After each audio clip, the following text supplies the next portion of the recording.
So you're looking to buy a home in today's highly competitive market. This is an exciting and challenging time to be a buyer. Interest rates are still historically low, making this a great time to buy, but inventory is also low and there is a lot of demand for homes. Most homes end up in multiple offer situations and bidding wars, which can leave buyers feeling frustrated and defeated. So right now, I'm going to go over 5 tips to give your offer the best chance of getting accepted in today's market. My name is Emily Berdon, and I'm a residential realtor servicing the Conejo Valley and surrounding areas. But regardless of where you're looking to buy, here are some tools that will help set you up for success. Number 1, you need to get pre-approved. This is not the same as a pre-qualification that you get online. You'll need to work with a lender for your pre-approval. They will run your credit and calculate your debt to income ratio to figure out how much of a loan you will qualify for. Nowadays, some sellers won't even let you view their home without a pre-approval letter. Of course, this doesn't apply if you're a cash buyer. Your realtor should have relationships with reputable lenders that they can put you in touch with.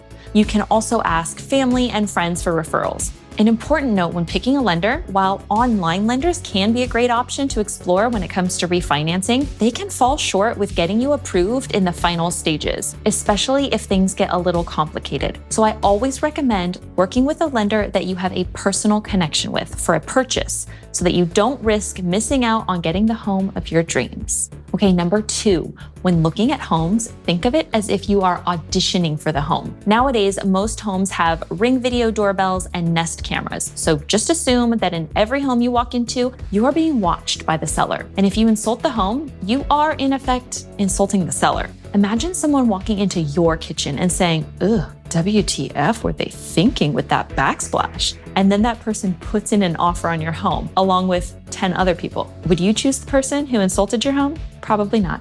Save any negative comments for after you've left the property. Be respectful of the home and compliment it as you walk through. It's amazing how far a compliment can get you. Number 3, make a compelling offer. Here's the secret. It's not always the highest offer that wins, and it's not always a cash offer that wins either. In this market, you need to get creative and strategize to get your offer to stand out. Be sure to ask your realtor what they can do to make your offer rise above the rest. We are regularly seeing offers with financing beat out the cash buyers. One way is by addressing the seller's pain points. What is most important to them? Do they need a quick close, a longer escrow, or a post-close occupancy where they rent the home back from you for a period of time after the sale closes? Would they prefer that the home goes to a family rather than an investor who will flip it or turn it into a rental? Find out what matters to them. Your agent can do this through communication with the seller's agent. Honestly, a lot of agents just send the offer over and hope for the best. I've seen buyers lose out on their dream home because of this. Communication is key.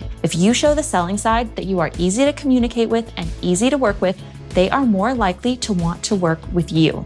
4, don't make a bunch of repair requests. Nothing will annoy a seller more than accepting your offer only for you to ask for a bunch of repairs or credits that start chipping away at the sale price. The seller most likely has backup offers in place, and they will gladly cancel your deal and take another offer. When it comes to repairs, focus on things that are health and safety issues, but keep in mind that pretty much every home is going to need some level of repair. Now for number 5. Have cash ready to close in case the appraisal comes in low. One thing sellers love is a buyer waiving the appraisal contingency. How does this work? Let's say your offer of $900,000 was accepted by the seller, but the appraiser values the home at $875,000. There is a gap of $25,000. When you waive the appraisal contingency, you are saying, I will still buy the house even if the appraised value comes in lower than the price I offered. But the issue here is that your lender is only willing to lend you based on the appraised value of the home, not the purchase price. So in order for you to complete the transaction I mentioned,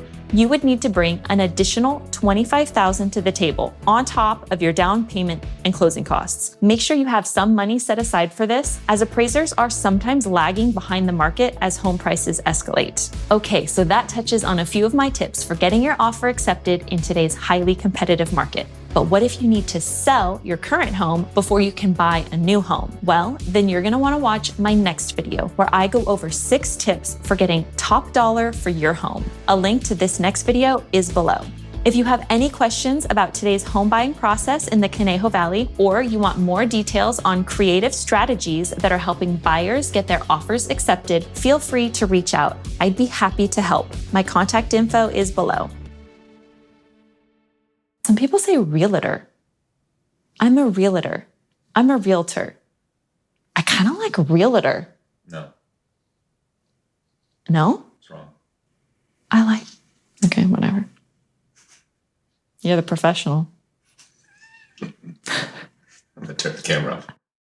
I don't want any bloopers that show that I'm using a teleprompter.